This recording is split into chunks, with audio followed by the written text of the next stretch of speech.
계속해서 앞으로 이 장차 있을 일에 대한 이야기를 하고 있습니다. 장차 있을 일에 대한 이야기.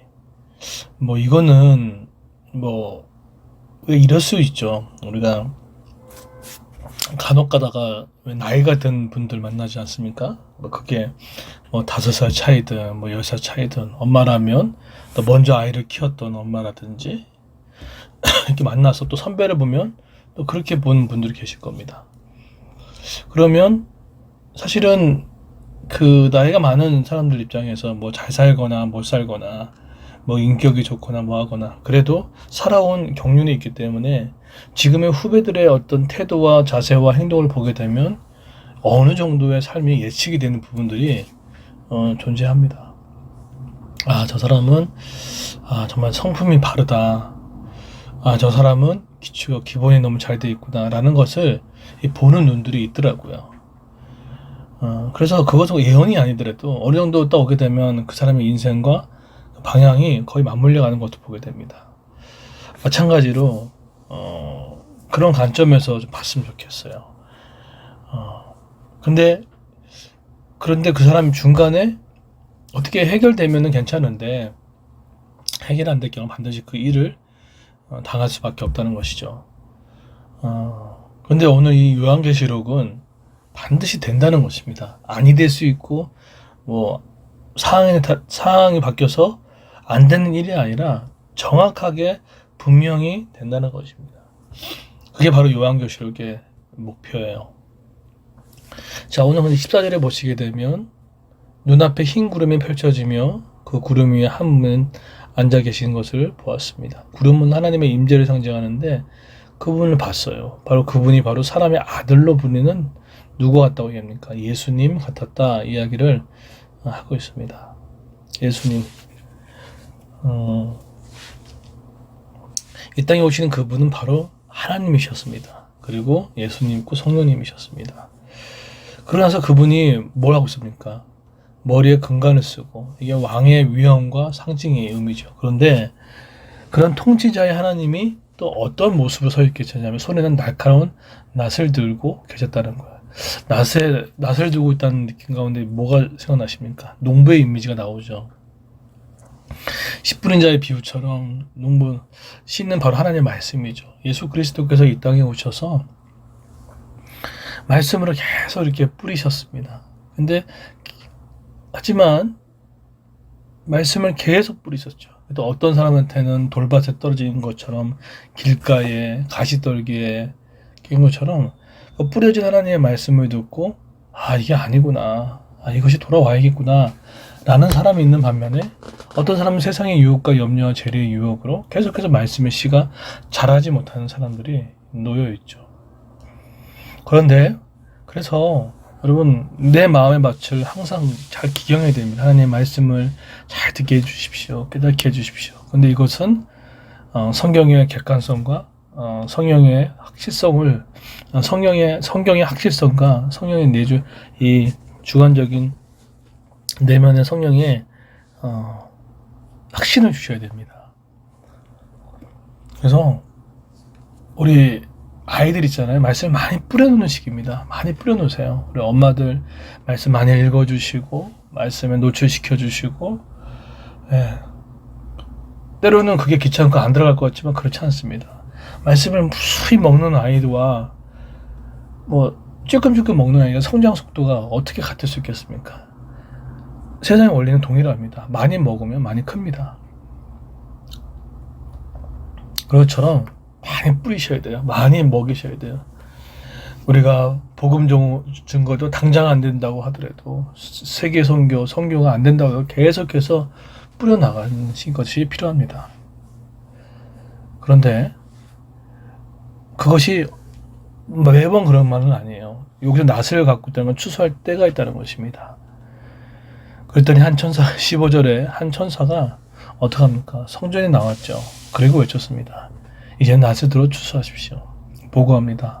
곡식이 무르익어 거둘 때가 되었습니다. 라고 이렇게 얘기를 합니다.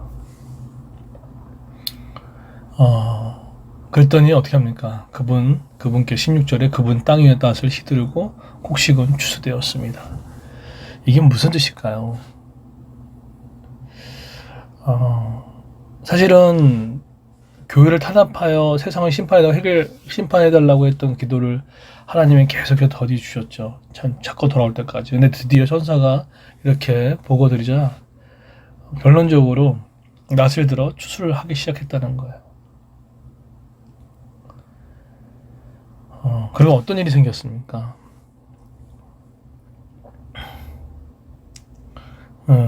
또 다른 천사가 성전에 나왔는데 이 천사 손에 날카로운 낫이 하나 들렸는데 그때 제단에서 불을 관리한 천사 하나가 나오더니 낫을 들고 천사에 외쳤습니다. 낫을 들어 포도를 수확하십시오.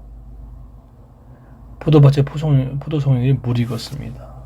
사실 이것은 부정적인 조음이죠. 수확하라는 얘기는 이제 심판을 해달라는 것입니다. 그러자 땅에 포도가 걷어져 하나님의 진노의 술틀 속에 던져졌습니다. 마찬가지로 천사가 죄가 가득한 사람들을 익은 포도처럼 포도주에 거두고 틀에 밟아오게 된 것처럼 마지막 날에는 하나님을 거부하고 하나님을 믿지 아니하고 하나님을 따르지 않는 영원한 고통을 받게 됩니다. 그것을 우리는 지옥이라고 얘기를 합니다. 반드시 존재하죠. 영원한 고통을 내 사랑하는 가족, 내 사랑하는 자녀, 내 사랑하는 친구, 내 사랑하는 주변에 있는 사람이 당장은 보이지 않지만 영원한 고통을 당한다. 사실은 이 예언은 사실 정확하게 이사야 63장과 요에스 3장에 예언된 내용이 정확한 내용이 성취된 것입니다. 참혹한 심판을 보게 됐다는 것이겠죠.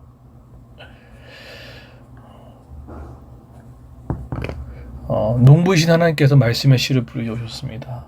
마찬가지로 지금 이때는 계속해서 하나님께서 우리를 통해서 말씀의 씨를 뿌리는 시기예요.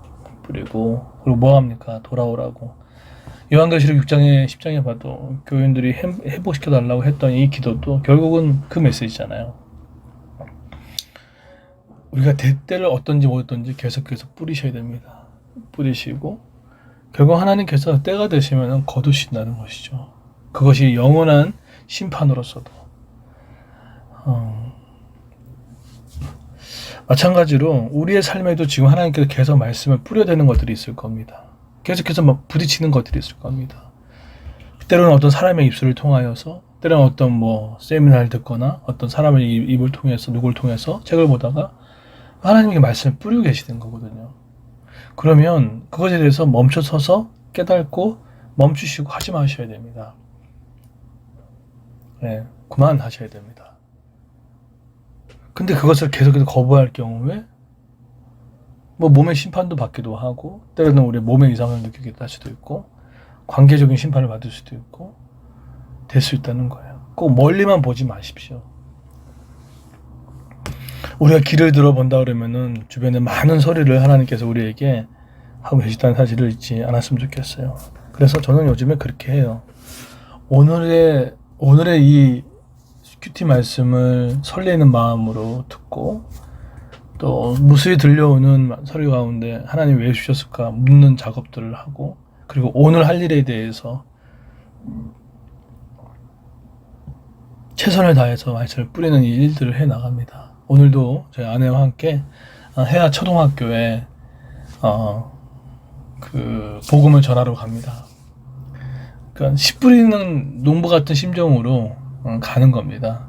때로는 거기 가면 엄마들이 거절할 수도 있고 아이들도 거절할 수도 있고 할 수 있지만 그래도 제가 이 잽스를 통해서 우리 아이들이 부활을 물어보고 아무것도 모르는 아이가 지옥을 알게 되고 또 하나님이 드리는 예배가 뭔지를 알게 되는 이 복음을 전하는 일이 이게 얼마나 큽니까? 근데 모든 환경과 상황이 막히다 보니까 세상 가운데 그럼 어떡하겠어요? 그래도 가야죠. 이번 주는 저와 아내와 함께 하는데 혹시나 여러분 시간 되시는 분들은 함께 길지도 않습니다. 한 1시간 정도? 더 짧으면 40분, 30분 정도?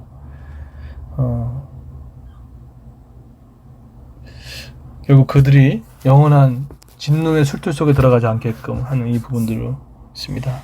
주변에 크리스마스 때 그냥 가볍게라도 초대하십시오. 가볍게라도 복음의 씨를 뿌릴 수 있게끔 도와주십시오. 크리스마스는 복음의 씨를 뿌리는 시간들입니다. 영원한 심판을 가지 않기 위해서 귀하고 복된 일입니다. 그에 동참하는 저 여러분 되기를 축원드립니다. 그리고 주일 예배 가운데도 함께 오지 못하는 자들 또 초대할 수 있는 부분들이 있다면 우리가 일하는 건 아니잖아요. 우리는 단지 청하는 것뿐이고 말씀이 할 수 있게끔 요청드리는 거죠. 그런 은혜가 있기를 예수 이름으로 축원드리겠습니다.